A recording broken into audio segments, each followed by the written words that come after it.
Gives me exceptional joy to be able to introduce Ann Partridge. Ann and I have known each other a long time, and I won't say exactly how long, but since she was a second-year fellow, we've known one another and worked together very closely at Dana-Farber for years and years and years. And she is still the person who I speak to most regularly at Dana-Farber, which used to be once a week, but is now a little less as she's become even more busy. Um, so Anne is a health services researcher, has focused on the care of young women with breast cancer, on survivorship, on a whole range of other issues. One of the first things we ever did together was look at giving results back to clinical trial participants and had a whole series of papers back, oh my God, in the early 2000s about that particular topic.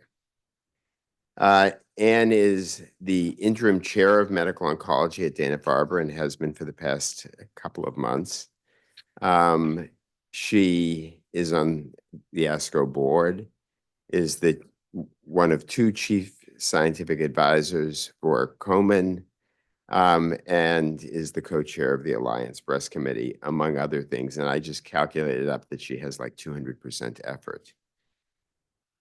She also is perhaps the only person in the world who could tolerate something that I find very embarrassing, and she doesn't somehow, which is that she actually occupies the Eric P. Weiner Chair in Breast Cancer Research at Dana-Farber, which is an embarrassment to me that my name is on such a thing. But again, Anne is perhaps my only friend who could, or colleague who could ever tolerate being in that particular chair.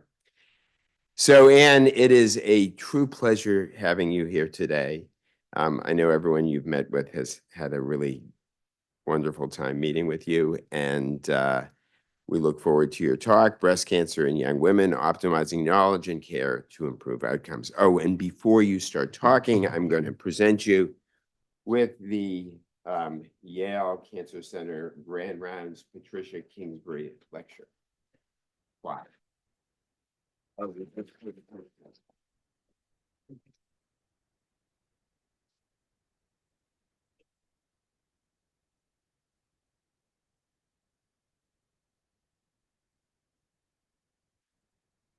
All right. So it is really a joy to be here today and to talk with all of you about this.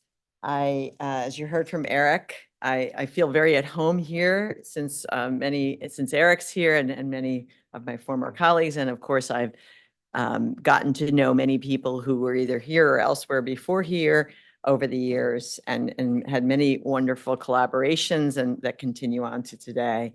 I'm going to focus on kind of the thing that I eventually landed on during my career to focus my kind of research and clinical efforts such that I could try to, make a little dent in the world. And as you heard, I've known Eric a long time. And, one of the reasons that beyond the teams that we've built, that we've started to make a little dent in the world is because I was in a place with a mentorship that was just so supportive of the kind of work that I'm going to talk about. So I'm really forever grateful of that. So let's start with some basic facts around. We're going to talk about breast cancer in young women, but how do we get there? Well, first, I think there needs to be a recognition that fortunately, at least as of 2024, while we still have far to go, the now about just over a majority of people diagnosed with cancer will be long-term survivors. So we are getting better and better at both diagnosing early, and you can even argue in some diseases overdiagnosing, and treating, in particular around breast cancer, our cancers and creating survivors, which is a good problem to have. We want more and more survivors, and I just had the the joy of meeting with Tara Sant and her crew about the survivorship work you've got going on here, which is terrific.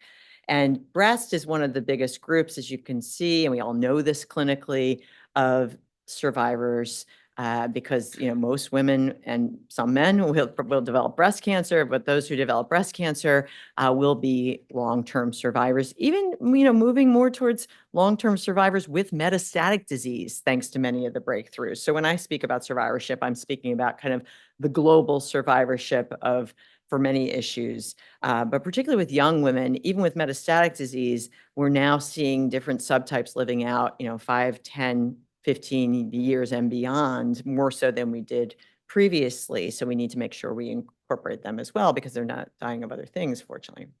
And yet, when we think about young women, and this is one of the things that kind of really got me paying attention when I was that second-year fellow working in Eric's clinic, is that, even though the majority will be survivors, you can see the y-axis on this curve that's in the center of the slide. It starts at 0 and goes up to 10 to 15%. The youngest women actually had the highest risk of recurrence and mortality from breast cancer. Theirs had similar cancer-specific death rates as the oldest women. And these are recent data where we've now incorporated, HER2 positivity or negativity into our national data set. And there's a 5% difference where the oldest and the youngest have the worst mortality outcomes in breast cancer. And so, what's going on there and what can we do to mitigate that has been something that many of us have focused on.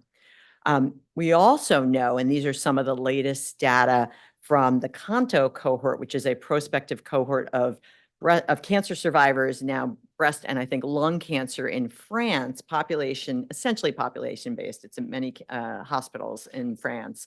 And we know that young age of breast cancer is also associated with a worsening quality of life trajectory. You can see that as ones in the red, where they either start bad, but especially those that started out kind of okay and then come down.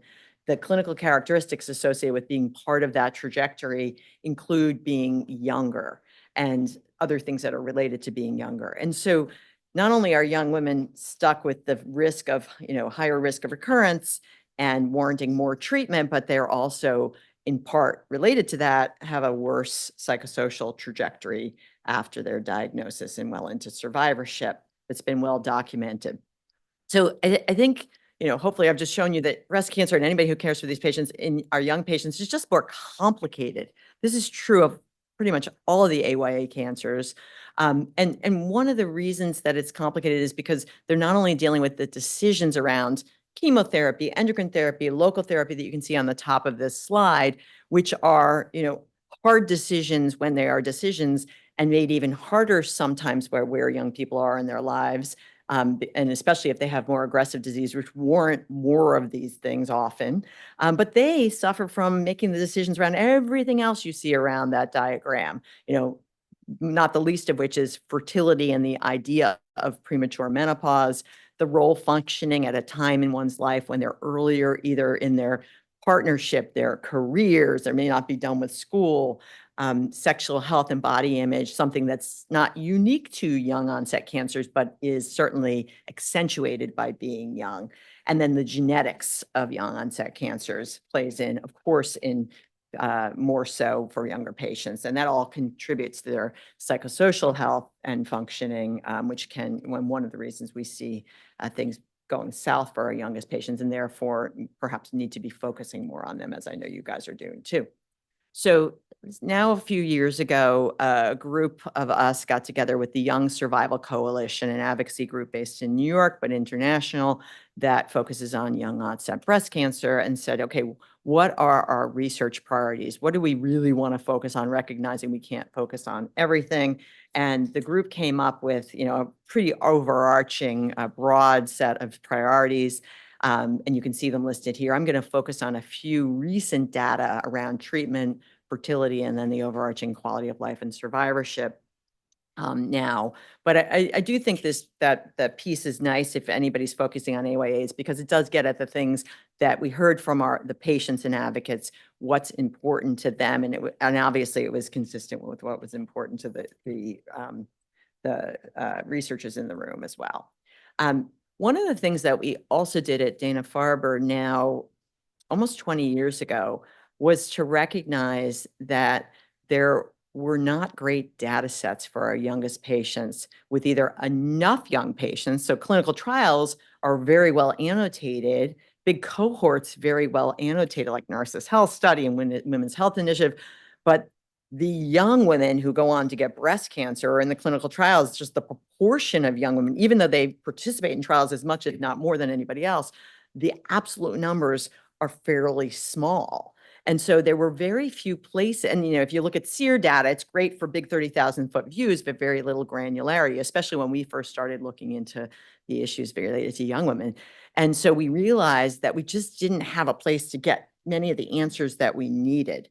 And so fortunately, again, I was supported in large part by Eric and others at Dana-Farber to create a cohort to look at our young patients over time. And we called it the Helping Ourselves, Helping Others study, which of course at Christmas is ho-ho, which is a little bit regretful. But it was with the idea that I think I was young at the time and thought that, maybe I was going to get breast cancer soon. It's one good thing to age out of that. And the Young Women's Breast Cancer Study is something that we've now been running for almost 20 years. And it's a prospective cohort that we said every woman 40 and under at 12 hospitals in mostly Eastern Massachusetts, but we also roped in folks in Colorado and Minnesota and in Toronto. And we've been following them, and we collected a lot of data over time, and we're still doing it. So focusing on disease and tumor biology and molecular characteristics, and then ranging to the things that I typically would study more, like psychosocial, behavioral, and survivorship issues. And we enrolled about 1,300 patients. At one point, I remember having a conversation with Eric and saying, okay, you have so much data, maybe it's time to stop enrolling. And I said, you know what? I think that's the right answer, and start really just delivering on what we have. And we had really high response rates from patients. We've collected surveys over time. We have very nice accrual to our biobank too, which is of course linked to the annotated data. And we've begun to really capitalize on this resource. The median follow-up is about 11 years at this point. It's probably about 12 now. And so if anybody has any good ideas, please do be in touch, because the goal is not to just look at it with the people that are working on it right now, but to really open it up so people can ask questions or, put cohorts together with other people's data sets. And so we've published a lot on this, and some of the work I'll show you in the next few minutes focuses on analyses done. And one of the issues that I know is near and dear to folks here in the room that has come up over and over again is local therapy decisions for our young patients. Now, the literature would tell us that young patients have a higher risk of local recurrence, but survival is the same. And that's true, especially when you look at tumor subtypes. And so age should not be a contraindication to breast preservation. That's kind of the mantra. There's data to support that. I still get phone calls from my radiation oncologist. This person's only 22. How much data are there for a 22-year-old? And I say, you're right. But, we don't, just because we don't have data doesn't mean that there's a contraindication. We got to continue to grow that. And so we try and treat our patients this way, but we are trying to learn from this. And yet, knowing the issues around equal survival, we still have seen this trend, which is still, I think it's plateauing a little bit now. And we heard some discussions about this earlier with some of your surgical fellows who are doing health services research, that, young women still go on not only to choose mastectomy, but bilateral mastectomy, not infrequently, even when they don't have a known hereditary predisposition to breast cancer or any other obvious family or personal history. So, what's going on here? And is this contributing to better health in the long run? Or is this contributing to more psychosocial issues? Or are they responding to something and fixing a problem with the wrong solution or the right solution for them? We don't know, but many people are looking into this. These are just data to show that, having a contralateral prophylactic mastectomy is not a panacea to all that ails a person, even though sometimes that's the way I think some women feel. It's in their fight or flight reaction to a new onset breast cancer. And you can see here the very high rates of patients that have, self-consciousness, feeling less physically attractive, dissatisfied with appearance, less feminine. I mean, and those percentages are 50 to 60% less sexually attractive, even avoiding people in a substantial minority, body less whole, dissatisfied with scars. So, when there are rigorous looks at how people are feeling, there's a lot of, scars, both physically and emotionally from extensive surgery. And so trying to understand, when we know there's no clear survival advantage, what's going on, making sure people are making kind of value-based decisions that aren't being driven by emotions of the moment and fight or flight, but are driven by kind of a calmness and an ability to weigh the pros and cons, I think is what many of us are working on.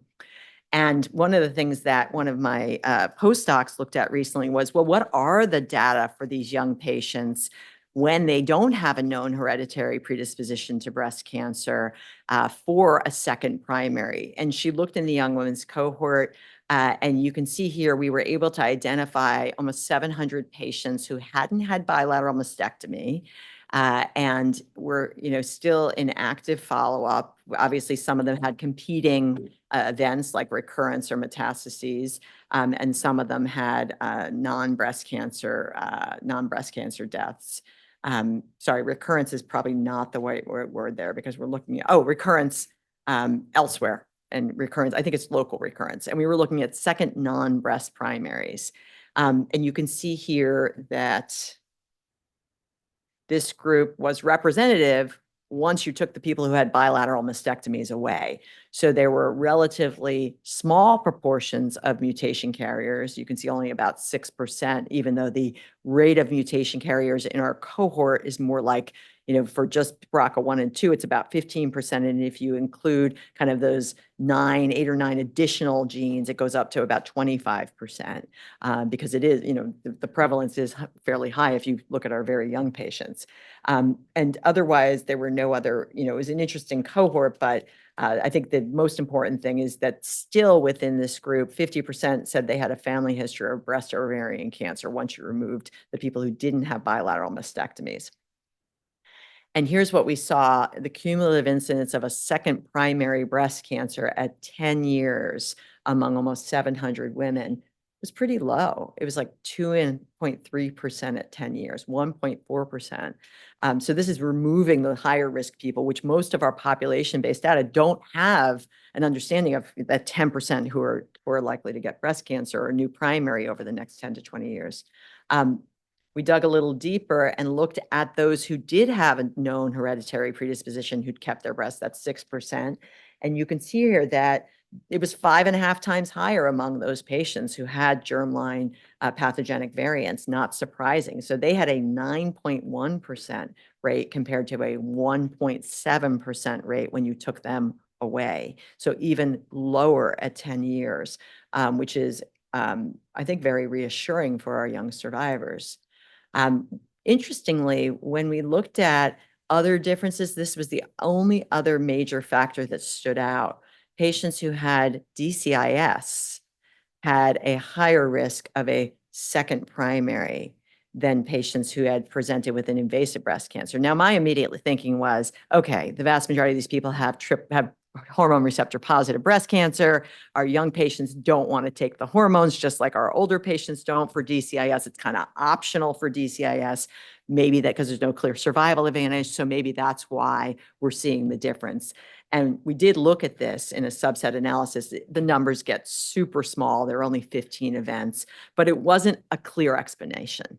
So more work to be done. It may still be the hormonal differences, but it was, at least in our cohort, it wasn't obvious that it was just because of a lack of use of endocrine therapy in the patients with DCIS compared to the patients with invasive cancer. So something to keep an eye on, and just think about whether or not, if a young person's diagnosed with DCIS, then it may make more sense to do something bilateral, because they don't have a competing risk typically of a systemic recurrence, ironically, even though it feels like a lot for a non-invasive cancer. We could discuss this later. Rachel, how do you feel about this? All right. So, when we think about doing contralateral mastectomy, then I think when we support our young patients, we all try and present the pros and the cons in a kind of a non-judgmental way. And our surgeons focus on this a lot. The other huge component to this when you think about pros and cons is, will they get peace of mind with this?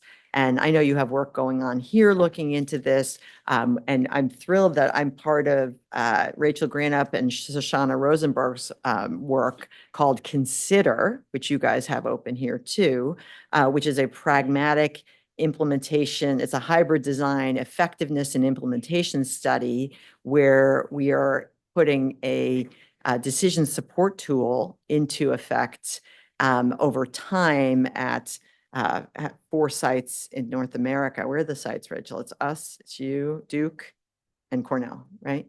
And so over time, hopefully, we will be able to help our young patients in particular. And this is built out of Rachel and Shoshana's K award work to try and support patients better in the moment to make good decisions for themselves around the issue of how much breast surgery do I need, and does it make sense to take off the other side and do preventative work. So very exciting and nice to see this kind of coming from the data from the patients all the way through to an intervention that's actually in our clinics pretty soon. So very exciting. Now, getting back to that graph that I showed you where our youngest patients who were in red were doing as poorly as our oldest patients who have different reasons for their disparities. Now we're separating that graph by the canonical breast cancer subtypes. So we've got hormone receptor positive, lower grade, which is a surrogate for luminal A subtype up on the left, HER2 positive on the bottom left, and then you've got the high grade hormone receptor positive, HER2 positive, or HER2 negative, and then on the bottom right, triple negative. And you can see that where's the biggest deficit? Where is the biggest disparity? It's actually in the group of patients that we think of as kind of the easiest to treat with early stage breast cancer, those with the lower risk, in theory, low grade or intermediate grade hormone receptor positive disease. And that kind of makes sense, right? Whenever you have a treatment that is effective, you see disparities in any population, right? Because you can't, it's harder to see disparities in a population when you don't have effective treatment. Disparities typically come out, especially when they're related to access or uptake of therapies, often in where you have effective therapy. And yet we also think there may be some biologic differences in our youngest patients who get these kind of wimpier looking tumors. So what are the data for that? So our group and others, and I'm showing you the data from the text and the soft trial that were published a year or so ago, that younger women develop more luminal B than luminal A tumors. You can see here. So, you know, in the bright blue or the turquoise is the luminal Bs in the youngest, proportionally greater. And then you see the kind of flip of that when you get to over 40, still young, but not under 40. And then when the group delved into more of the genomics, they saw more HRD, more copy number alteration in the younger patients. And our groups looked at this and also seen some differences in more specific genomic changes as well.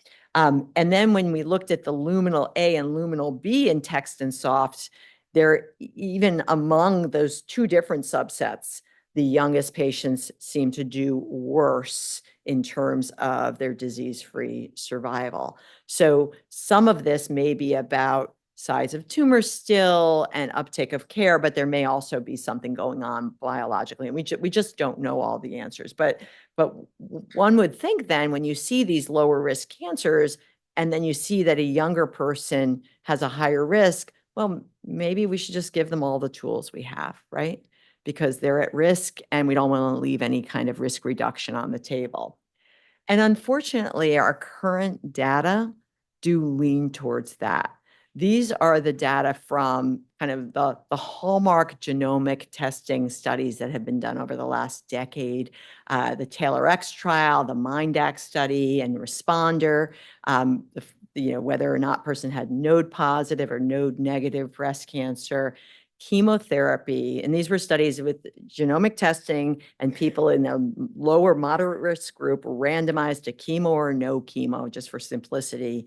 And these studies have spared many, many postmenopausal women from getting chemotherapy, because all of them showed that among postmenopausal women with ER-positive breast cancer, where they had low to intermediate oncotype or mammoprint scores, whether it was node negative or node positive, when you think of responder, that chemotherapy did not add value.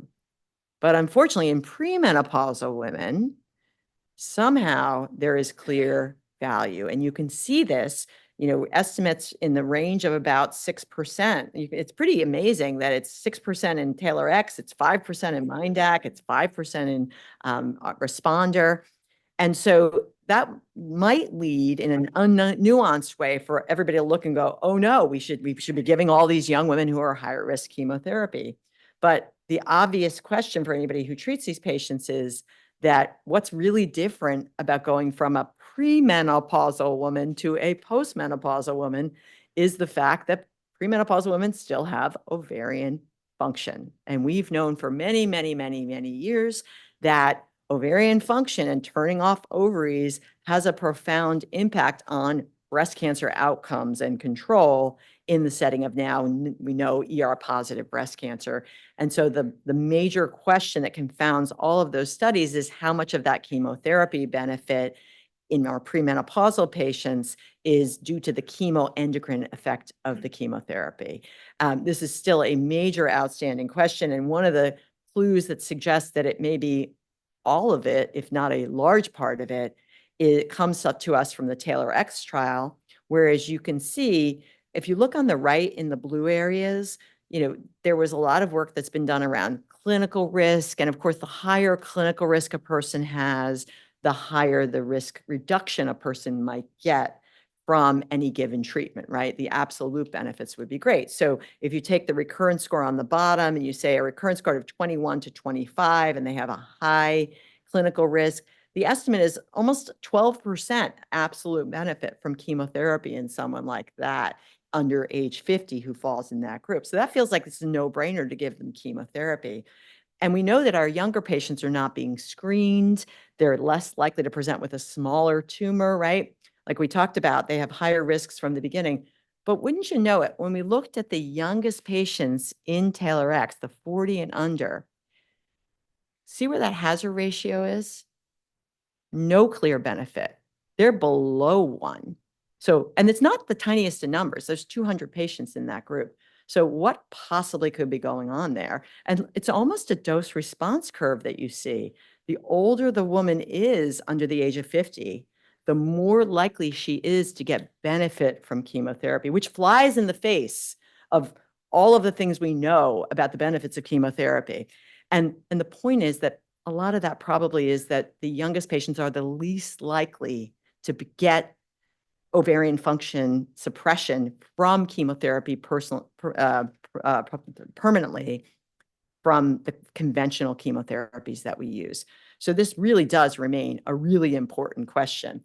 And in the meantime, when those studies were coming to fruition, accrual, we also have the soft and text data, but particularly soft down the left, that showed a very, very large 6% or 5% absolute benefit in disease-free survival from just adding ovarian suppression to tamoxifen.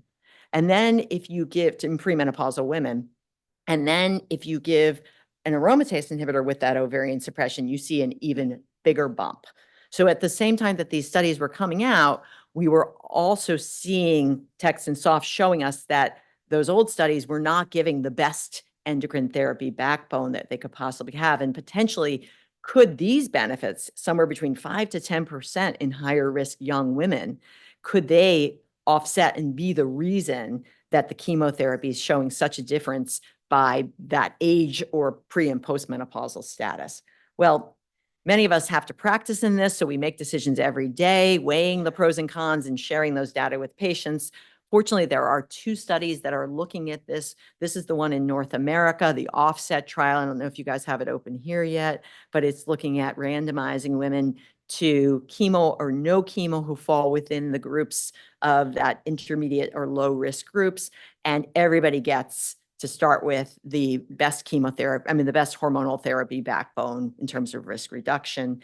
You can see it here. It's an aromatase inhibitor plus ovarian suppression. And there's a corresponding study in the UK that one of our colleagues we trained with, Inej Vaz-Louise, is running now across Europe that will be testing the same thing in a cohort of patients in the UK. So we will have this answer at some point, assuming these studies accrue. But in the meantime, we do make decisions. And, I think it's really important to know that ovarian suppression is a really important therapy for our patients. And it does add to tamoxifen or an aromatase inhibitor. It is a powerful risk reducer. By itself adds 30% over tamoxifen alone and adds even more when it's given with an aromatase inhibitor. Not so clear that it adds as much in people who got chemotherapy, but isn't ovarian suppression a nicer way than chemotherapy to have that functional effect? For some, maybe. For some, maybe not so much if someone's not going to be adherent. And there are costs to ovarian suppression treatment. The side effects, the time and financial toxicity of coming into a cancer center every 1 to 3 months, maybe every 6 months, as we can test the 6-month regimens in our young people. So, and this can really impact on how a person tolerates therapy.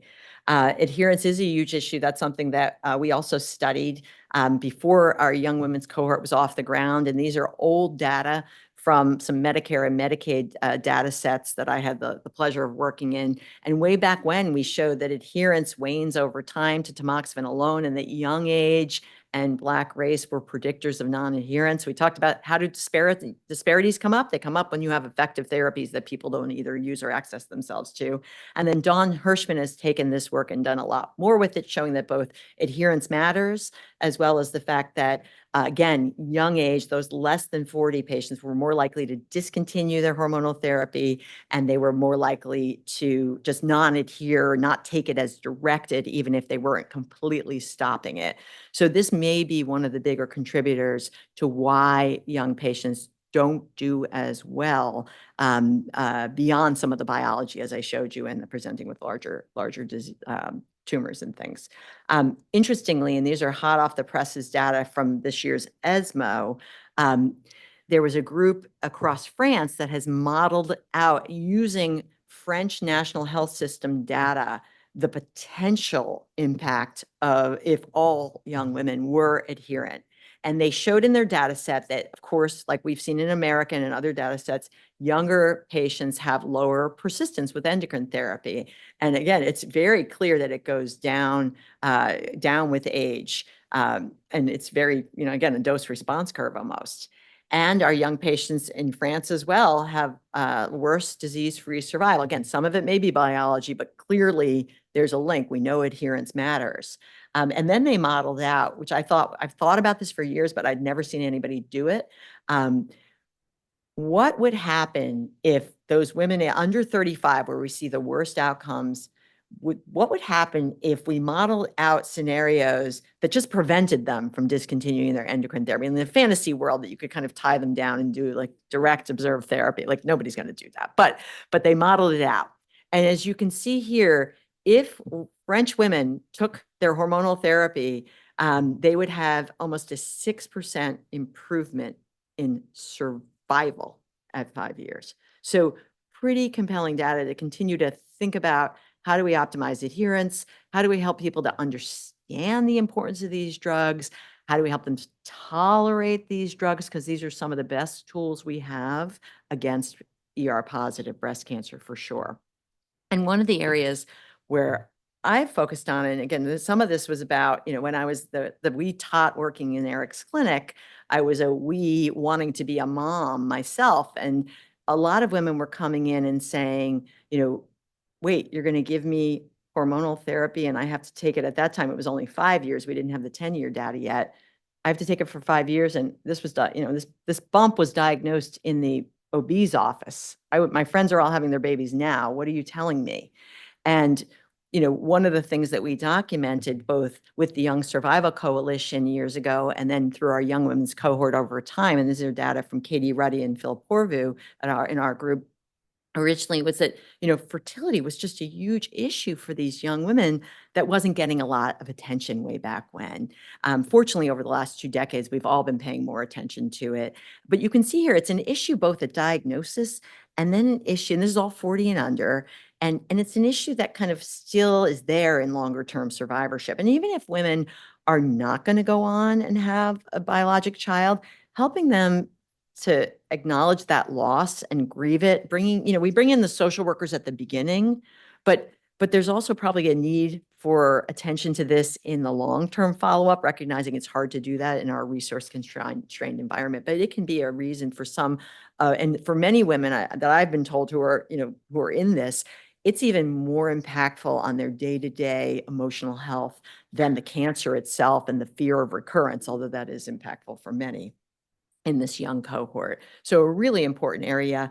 When we dug deeper in the young women's cohort about kind of what was going on here and, was it really something that might be impacting on their adherence as others had shown, we found that about 160 women, so 26% of those who had reported that they were cared about fertility said that it affected their treatment decisions, right? So it was impacting on the things that reduce risk. This is where survivorship meets survival. So if anybody thinks that survivorship is just make people feel good, which is a good thing and an end in and of itself, I think the other critical thing is if we don't take good care of our survivors and help to meet them for their needs, they're going to speak with their feet around things that actually impact their survival. So these two things need to be super hand in hand when we plan our cancer centers and when we think about interventions. And what we showed when we dug deeper is that, sure, most people were kind of taking their therapies, but 90 people told us that, 4 of them, 1% chose not to get chemo. Maybe it was a real choice and the benefits would have been small. 2% chose one regimen over the other. Interesting. 1% considered not receiving endocrine therapy, considered it. 3% actually chose not to receive endocrine therapy. And 11% said they wanted to take less than the 5 years. And you can see how, and this is a group that's telling us this, they're participating in a longitudinal cohort study. These are the people who are kind of doing what the doctor tells them to do. Now imagine what's happening in the real world around endocrine therapy adherence. That's why you see huge rates of non-adherence with, hypertension. Well, they're not that much better with their anti-cancer therapies when they're given chronically. So this in part led to the positive trial. And the positive trial was a kind of multinational effort to try to help women who were facing that clinical conundrum of, I want my baby yesterday, and now I have to deal with this jail sentence of endocrine therapy. And I want to get good breast cancer care, but I don't want to put my whole life on hold. I know I'm likely to be a survivor. And, I really don't feel like rolling the roulette at the roulette table and feeling like I'm taking chances in any way, not that having a baby is a spectator sport. So the goal was to say, how can we help women to have best breast cancer care and at the same time not put their lives on hold? And so the study was designed to say, let's take a break from endocrine therapy. We know that the hazards of recurrence in women with ER-positive breast cancer last for 30 years. We would typically stop you at 5 years of endocrine therapy or 10. What if we took a break and you still got 5 or 10 years? Is that, a year or 2 or 3 into it going to make a much bigger difference than taking that break between years 5 and 7, which is what we were doing? And again, conventionally. And we had a whole slew of data, retrospective albeit, that said women who went on to have a pregnancy after breast cancer seemed to do just as well as women who didn't go on to have a pregnancy, whether it was ER positive or ER negative, despite concerns that, getting pregnant might throw gasoline on the embers of a recurrence. There was no data in the modern era that actually made that look like it was a reality, but still people were worried about. So this was also going to look at that. But it was really testing the question of, is an interruption a safe enough thing to do? Now, as you can imagine, we couldn't do a randomized trial of this because I don't know about you, but what person and their loved ones would go on the you get a baby and you don't get a baby study? Maybe some would, but we weren't that draconian. So what we did was a single arm trial modeling after You would go on that? Is that what you're saying? A single arm trial modeling after other work that had been going on recently where we set a threshold for safety. And you can see the schema at the bottom. We said, okay, what are people comfortable with? We made this decision, again, multinational with patient advocates at the table. There was a lot of back and forth on how long we were going to make them take endocrine therapy. Obviously we're not, again, not tying people down. Everybody thought it was safe enough to get at least 18 months. And then we stopped the study at having taken at least 30 months. And the reason for that was to make it a real experiment, because most people practically would say, oh, get at least 3 years, because that's close to 5 years. And we know that 5 years is better than 2 years is better than 1 year. So it was very practical, but allowing women to do it a little earlier and then flexible. What could the patients tolerate? Then they needed to have a 3-month washout to get the endocrine therapy out of their system. They were supported to have up to a 2-year break to get pregnant, however they could get pregnant, and then nurse if they wanted to and could, and then ideally get back on with that up to a 2-year window. And then we're following them for long-term following. They would complete a 5 to 10-year protocol depending on tolerance and what they decided about their basic risk. So who did we enroll? We enrolled, this is our ITT population, 516 people. As you can see, they represent, those who get young onset breast cancer. The majority, or the biggest group was between 35 and 39. When you look at our young women's cohort, the average age is 37. So I think it's pretty spot on. That was 40 and under. Most of the women who were doing this had not had a prior pregnancy. No surprise. Those would be the ones that would be driven to do this interruption and be on the trial. And you can see that it was mostly patients with stage 1 and stage 2 disease. About 6% had stage 3 disease. I can tell you about 40% had node positive disease. So it wasn't completely wimpy cancers. It was, it was kind of what you tend to see. But the highest risk were not that well represented. All right. Here's, I think, the most important outcome. It was that most women got pregnant. Most women, so 74% of women had at least one pregnancy on the trial, and 64% of the total, or 86% of those who got pregnant, had at least one live birth. So that was pretty cool. That was really good news. There were some miscarriages, there were some abortions. I still have some patients that were on the trial and never got pregnant. Really heartbreaking and hard for them, and always challenging to get them back on the hormones. And then obviously the most important outcome that to us worrying about our patients recurring was the breast cancer-free interval did not get as high as the pre-specified safety threshold. There were 44 events in positive, and the threshold was set at 46 based on text and soft data. Now, we had also conducted a calculated control cohort when we had about half of positive accrued that controlled for BMI, nodal status, treatments received, including chemo, including AI or not. And that's the curve on the right for BCFI, which is comparing the positive cohort to that text soft control analysis cohort. And there was no difference. If anything, the positive folks looked a little bit better. And this is a 41-month follow-up, which is people were about 2 years on average after their diagnosis when they were enrolled. So this is about 5-year follow-up from their breast cancer diagnosis. So it's early days to see whether or not there's actual impact, but this was the primary outcome of the trial. What I think is the most important analysis in positive, which was buried in the supplement of the article, is this landmark analysis. And this was the people on positive. The top line is the people who didn't get pregnant by 18 months and hadn't had a recurrence, and then following them out. So the exposure is pregnant or not by 18 months. Top line is not pregnant. Bottom line is the majority who got pregnant, and not a smidge of signal that the pregnancy itself would impact on the risk of recurrence. So that, I think, is very, very reassuring and can kind of really corroborate all of the old data that we have that suggests that a pregnancy itself does not worsen a risk of recurrence in a breast cancer survivor. And we did this in a Cox model too, and did not see, if anything, the people who got pregnant looked a lot better, although I don't tell my patients to go out and get pregnant for treatment of their breast cancer for lots of good reasons. We've recently looked at some other secondary outcomes like time to pregnancy, and no surprise, what was the biggest factor that predicted pregnancy? Age. The younger one was, the more likely she was to become pregnant, as you can see here. Interestingly, we looked at the chance of any pregnancy, and age, of course, rang in there too, but the other big one that rang in there was the use of reproductive technology, the preservation of eggs or embryos or both before treatment. That was the other big predictor of pregnancy, and obviously that's independent of age. So what does that tell us? That tells us that we need to make sure that we have these services available for our patients, especially if they're older. We just looked at this in the young women's cohort, and you can see here again at the median follow-up of 11 years, and this includes ER-positive patients and ER-negative patients.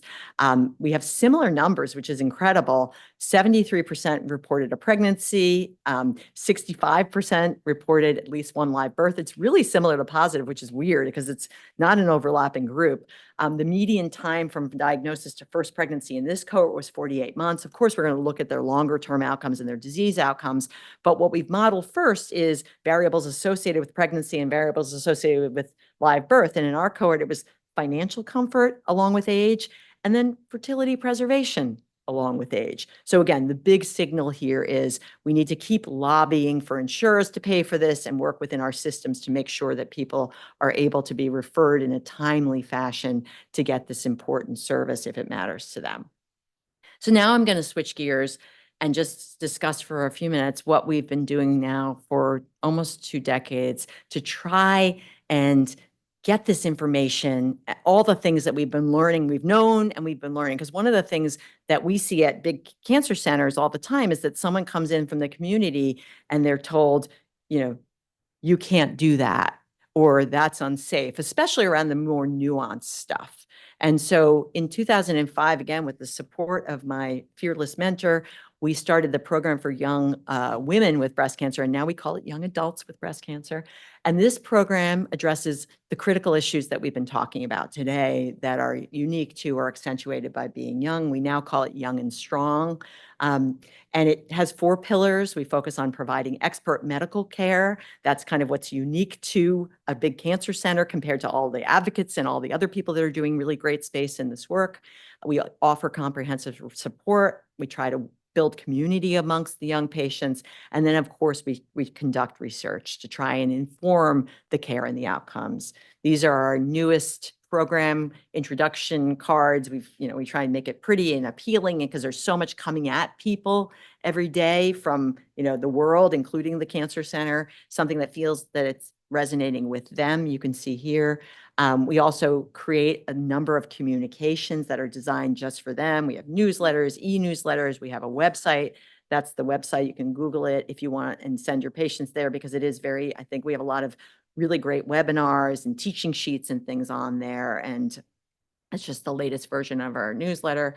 We have a lot of programming. Actually, we do about 50 virtual programs for our patients per year. We've moved into supporting our metastatic patients even more nowadays and have a virtual support group for them as well as for partners of those patients because it's so deep what they're dealing with over time. And so we try and do a lot. We partner with our social workers for that very important work, a lot of sexual health things, all the things that are important to these patients. We actually just were funded through the CDC to do a contract to better engage with our communities writ large around the greater Boston area so that we're not just serving the people that are able to get into our Dana-Farber clinics and try and get more information out more into the community. That we're calling that the YES Project, and we're creating a bunch of resources that we hope to partner with groups like you so that when we create these things, there's no reason for people to reinvent the wheel. Hand it out, put your Yale sticker on it. We're happy to share so that things are disseminated everywhere it needs to be. We're not competitors here at all. Final thing is we've also tried to get our young women, our young patient supports out beyond beyond cancer centers, beyond clinics. And we created something called Young, Empowered, and Strong, the web-based portal, which is a PRO-based text prompting kind of tool where if a woman endorses signs or symptoms or concerns, she gets information. You can see here there's anxiety. Okay, you're anxious. Let's give her some more information on managing anxiety. She's interested in fertility around treatment. Let's give her more information on that. If she doesn't endorse that as an issue, she doesn't get the information on that, but she can ask for it if she wants it. And we did a pilot of this. And as you can see here, what did the women trigger the most? Well, actually, if you look at the bottom, we're pretty good at treating pain. We're reasonably good at treating nausea, but there was nearly universal triggering of things like sexual health, menopausal symptoms, and mental health. And that doesn't mean we don't try, but there's a lot of need there. And so our hope, and we're now testing this in a number of studies, both at Dana-Farber and then at multi-sites, to use this tool for our young adults, both at diagnosis, living with metastatic disease, and survivors, to try and do more of a kind of self-management of some of, especially the stuff that's harder. We don't have resources to take care of all of this stuff, but a lot of our young patients can self-manage and self-monitor these things. So we hope that we're able to move the needle in terms of serving them better through these kinds of tools. Stay tuned. The final thing I'll tell you about is something that we partnered with an advocacy group called Bright Pink. They had a tool called Assess Your Risk they had built and was sitting there on the web, and they got out of the kind of advocacy and they're just fundraising now.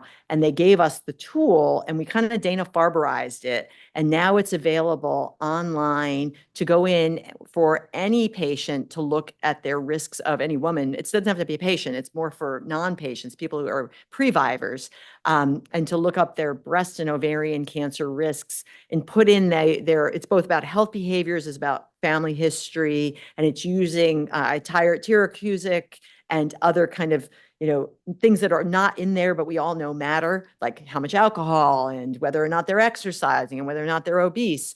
And so we've now activated that website as of last year, I think in January, and we've had something like 100,000 page views and over almost 7,000 unique views. And it's a pretty cool tool. So if anybody's interested in sending patients there or wants more information, it's a nice way for people when their friend is sitting next to them and saying, what do I need to know about breast cancer? And you don't have time, send them to this and they can kind of learn a little more. And there's a lot of teaching around it. So in conclusion, I would hope we agree today after all this that younger women do unfortunately still have higher risk of recurrence and mortality from breast cancer, but there are a growing number of tools to reduce risk. All of the advances that we've made recently, like immunotherapy for triple negative breast cancer or the anti-HER2 therapies, if anything, they're more likely to help our youngest patients because they're more likely to both develop those kinds of diseases proportionately, as well as have more advanced disease that warrant that level of treatment. And so over the next several years, I hope we continue to see improvements in terms of their mortality and recurrence risks. But on the flip side, I don't think we need to treat all young women with aggressive therapy, and we need to continue to interpret the data with a more nuanced view so our patients get their tailored therapy, not the sledgehammer of chemo and everything else, especially when you could do it with a more precise scalpel. I think we do need to continue focusing research on this population, not just because I do it, but because the numbers are increasing and we need to understand better who's at high risk and what's biologically unique about this population, if anything, so that we can develop better tools to target their disease. And then finally, focused efforts to implement what we already know, whether it's adherence or getting better information about management of hot flashes or vaginal dryness for this population that shouldn't really be dealing with this at that age, is, I think, critical to taking better care of them. And I know, I just showed you our Young and Strong program. I know you guys are doing great work here in your young onset cancer program led by Nancy and Vita. And so I'm excited about our ongoing collaborations and all of that work. And I'd like to end with just saying thank you. Thank you to all of you for listening. Thanks especially to Eric for supporting a lot of this work and supporting me over the years. And we have, of course, funders, and I have a whole team of people I've been working with for years, both at Dana-Farber and beyond. And then to me, it's really important to always infuse the patient voice into all of this. So many, many patients and advocates have contributed to a lot of the work that, at least from our group over the years. So thank you.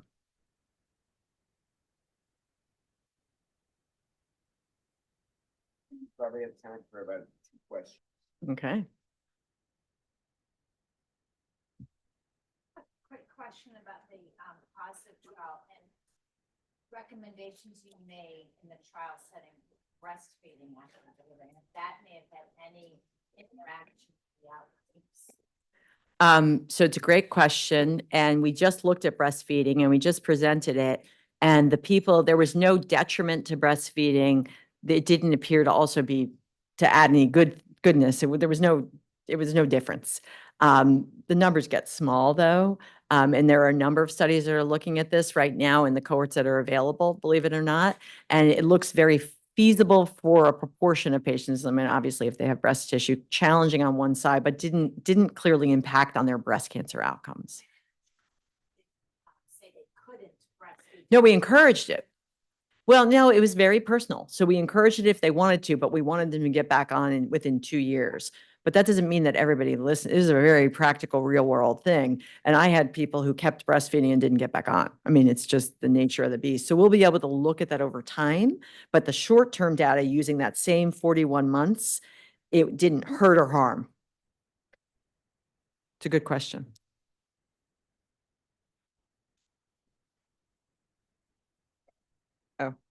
Oh, here, view. Let's see. Do we chat? Okay, sorry, I'm a little slow. Do you see it? It just says, Andrea, can you share your question via chat? I don't know what happened. Did you have a question, Miriam?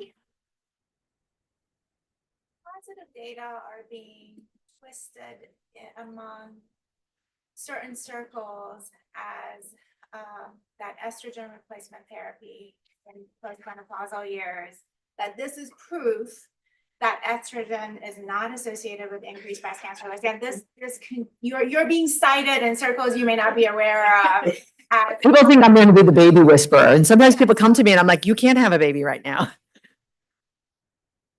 Yeah, I think it's a great question. And if anybody didn't hear it, it's can we use the positive data to justify the free-for-all that we want? People are like, oh, I can just take a 2-year break in my endocrine therapy, or I can just add any hormone back because positive showed I could have a baby. And I think the answer is positive showed in short-term follow-up that there was no clear short-term detriment to an interruption for pregnancy. And the majority of these people had a pregnancy, some didn't. And yeah, there's a little signal for a pregnancy might be a good thing, but it may all be healthy mother bias who's able to get pregnant. The body is funky, right? Maybe the body doesn't get pregnant when it's having a recurrence that you don't even know about yet. So we just don't know. I would say long-term, I would watch it, but I would not use it for a justification of anything else. I think it's a good question. All right. Well, Thank you.